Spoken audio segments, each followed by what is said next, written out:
Welcome back, trainers. So we're going to go ahead and take a look at all of my legendary and mythical Pokemon. Oh my goodness. And she is off to make as much noise as possible. Anyways, as I was saying, we're going to take a look at my maxed out legendary Pokemon and kind of give you my thoughts on why I maxed them out, which ones you should probably go for as well, and taking a look at all of my legendaries and mythicals shiny, as well as with a third move. Now, there's going to be a lot of them, and I understand there's going to be quite a few out there who simply cannot power up legendaries like this because you have nobody in your area to continuously do these raids or accumulate rare candies. But there's also Go Battle League and also other lower tier raids that can reward you rare candies at a much slower rate, granted, but nonetheless, I'm still going to be going over my legendaries here. So taking a look at them right now. Just scrolling down. Now, I tend to like to keep around 6 of each. It really varies and differs. I have my own reasoning as to why I like to have maybe less or maybe even more. As far as the Rayquazas and Mewtwo's, I have a ton because Rayquaza is useful. Mewtwo is also useful, and a lot of them are going to be legacy with that Shadow Ball, and that's why I'm just holding on to a bunch of those. As you can see here, 6 straight up shiny Heatrans. Now, these were not traded to me. I just had amazing odds with those. I have my Giratina and then a ton of Cresselias, which I've transferred, and I've even given away a bunch of shiny Cresselias. That was another one where I just had extremely good luck.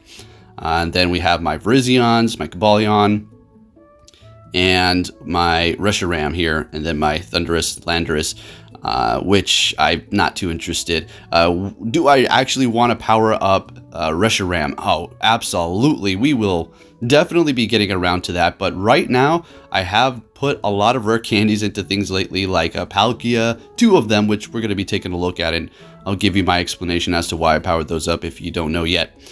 So there are my legendary Pokemon. Now let's go ahead and go by completely maxed out here. So you have all of your Mewtwo's at the top, all of my Mewtwo's, all for specific reasons. Some with Shadow Ball, some with Side Strike, some with a combination. I wouldn't say both because I haven't used an Elite TM on that yet. But yeah, definitely a really good Pokemon that has come in handy in the past for sure. And does help me take out quite a few bosses. Now, I would have a lot more legendaries maxed out, but here's the thing. Playing in Anchorage, it's not the worst. We have a good amount of things kind of spread out. But it's going to require a few people that are dedicated to go out there and just continuously go for them.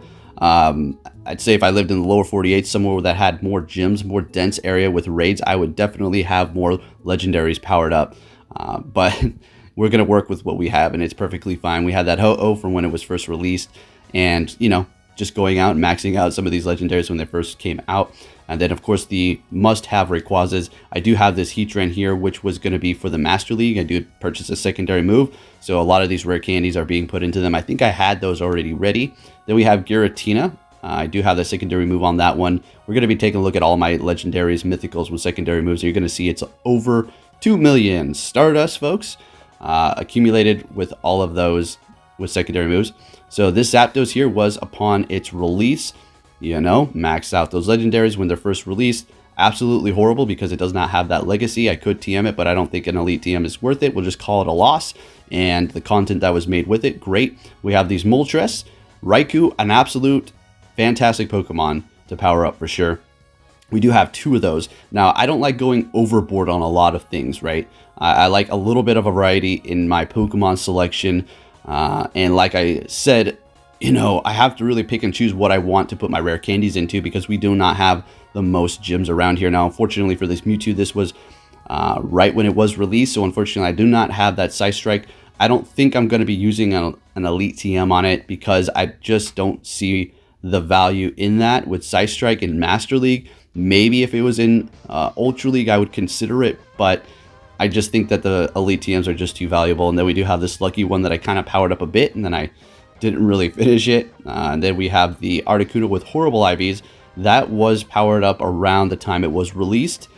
So I can just simply make a video going to the gyms and showcasing it to you guys like we usually did. And then we have a bunch of weather boosted Pokemon here that I'm just holding on to because you never know when I might want to power those up. We'll get around to a Reshiram one day, but not for right now. So just moving down the line here, this is all my legendaries. looking good. And then we have the shadows at the very bottom here, and then that Cresselia with Grass Knot. That's why its CP is so low. And then with that Lugia, and then a couple of those Reggies there. So I have a pretty nice collection. Personally, I know I'm happy with this here.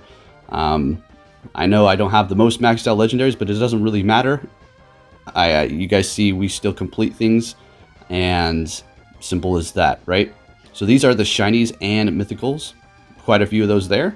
Now taking a look at the legendaries that have a third move, we're looking at 16. Now that's not included the mythicals. We'll go ahead and put those on here in just a moment.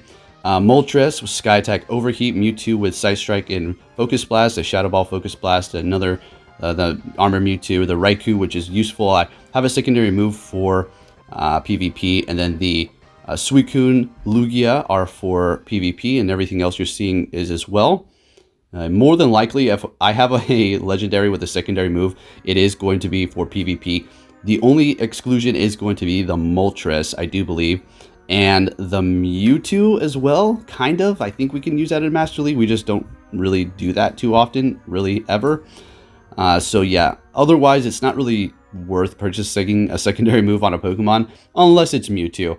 That is an exclusion because its attack is so great. It just does so well with so many of the moves that it does have.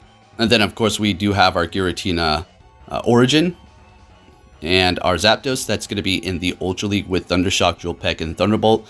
These things are not cheap, folks, right? All of them cost a whole lot, 100,000 plus 100 candies. And it's really not too easy getting those candies if you're thinking, yeah, it is. Well, I wish I was in your position and where you live so I can go around and basically sit at wherever I'm at and see like 6 gyms. Man, would that be a dream. I can't see any from my house. Maybe if I go to the end of my yard, but otherwise not really looking too good for me as far as remote raiding until they do come out with the invites. Now taking a look at the mythicals and legendaries with a third move, we're sitting at 22. So, yeah, that's quite a lot. 100,000 times 22. That's a lot of Stardust, a lot of rare candies. Got the Jirachi, got the Genesect. Is this Genesect worth it for the Great League? I pulled off wins, but I'm going to say definitely not.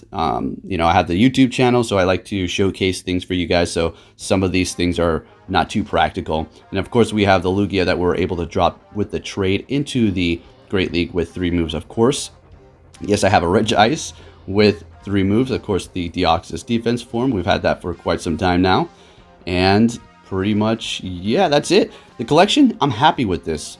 So I just wanted to give you kind of like an idea as to what I'm working with and just give you my thoughts here. I didn't really get too deep into exactly all these things. I don't want to overcomplicate it. Simple as that. But anyways, if I had to pick one Pokemon to be the #1 for a third move, I'm going to have to say Mewtwo for sure. All right, thank you for watching, and I'll catch you all next time.